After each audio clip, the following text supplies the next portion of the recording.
Alam mo kung paano magiging masaya ang paglalakbay mo. Dapat kontento ka at marunong kang magpasalamat sa lahat ng ibibigay sa iyo sa paglalakbay. Mapapagsubok man yan o kaligayahan, magpasalamat ka. At syempre, sa paglalakbay mo, dapat alam mo kung sino ang isasama mo. Kasi ang dami-daming gustong sumama. Pero ang iba dyan, gusto lang talagang sumama para makita kang bumagsak at matumba habang ikaw ay naglalakbay.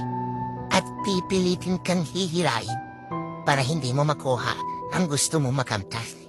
At syempre, dapat sa paglalakbay, kahit anong mangyari, pipiliin mo pa rin maging masaya.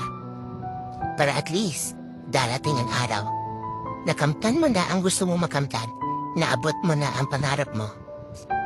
Masaya ka at hindi ka magsisisi. Dahil sa proseso pala ng paglalakbay,